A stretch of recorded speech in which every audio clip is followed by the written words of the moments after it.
ಬೆಂಗಳೂರು ಅಂದು ಇಂದು ಒಂದ್ 4 ಸಾಲು ಬರಲಿ ಮೊದ್ಲ. ಖಂಡಿತ.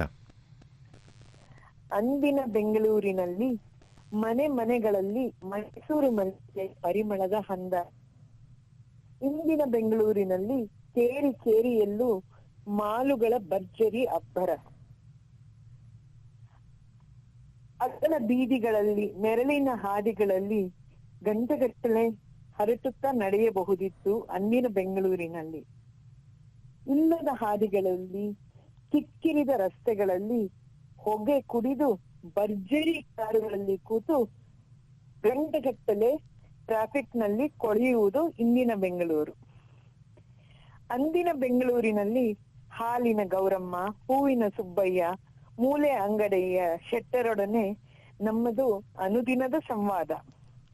ಇಂದಿನ ಬೆಂಗಳೂರಿನಲ್ಲಿ ಅಮೆರಿಕದ ಆಂಡ್ರೂ, ಯುರೋಪಿನ ಇಂಗ್ರಿಡ್ ಜೊತೆ ಹಗಲು ರಾತ್ರಿ ವಾದ ವಿವಾದ. ಇದು ನನ್ಗೆ ಅನ್ಸಿದ್ದು ಬೆಂಗಳೂರು ಅವಾಗಿದ್ದಕ್ಕೂ ಇವಾಗಿರುತ್ತೆ. ಅದೇ ತುಂಬಾನೇ ಚೆನ್ನಾಗಿ ಹೇಳಿದ್ದೀರಾ. ಮೈಸೂರು ಮಲ್ಲಿಗೆ ಮತ್ತು ಮಾಲುಗಳ ಅಬ್ಬರ. ಮೈಸೂರು ಮಲ್ಲಿಗೆ ಗಿಡಗಳು ಇಲ್ಲ ಈಗ ಯಾರ ಮನೇಲೂ. ಈ ಬೇಸಿಗೆ ಕಾಲದಲ್ಲಿ ಮನೆಯಲ್ಲೂ ಇರೋದು. ಇವಾಗ ಎಲ್ಲ ಜನ ಮಾಲಲ್ಲೇ ಇರ್ತಾರೆ. ಅವಾಗ ನಡೀತಿದ್ವಿ ತುಂಬಾ, ಕಾಲೇಜ್ಗೆ ಇದಕ್ಕೆ ಎಲ್ಲ ಹೋಗುವಾಗ ಬರುವಾಗ ಸುಲಭವಾಗಿ ನಡಿಬೋದಾಗಿತ್ತು. ಒಳ್ಳೆ ರಸ್ತೆಗಳು, ಫುಟ್ಪಾತ್ ಇಲ್ಲ, ರೋಡಲ್ಲೇ ಕೂತು ಗಂಟೆಗಟ್ಟಲೆ ಕುಡಿಬಹುದು. ಅದೇ ಕಿಕ್ಕಿರಿದ ರಸ್ತೆಗಳು ಬಹಳನೇ ಚೆನ್ನಾಗಿ, ಕಿಕ್ಕಿರಿದ ರಸ್ತೆಗಳು ಬಹಳನೇ ಚೆನ್ನಾಗಿ ಹೇಳಿದ್ದಾರೆ. ಆಮೇಲೆ ಹಳೆ ಸಂಬಂಧಗಳು ಯಾವ್ದು ಉಳಿದಿಲ್ಲ ಈಗ. ಹಾಲ್ನವರು, ಮೂಲೆ ಅಂಗಡಿ ಶೆಟ್ರು ಈಗ ಯಾರು ಇಲ್ಲ. ಈಗೆಲ್ಲ ಕಾಲ್ ಸೆಂಟರ್ಸ್ ಅಲ್ಲಿ ಅಥವಾ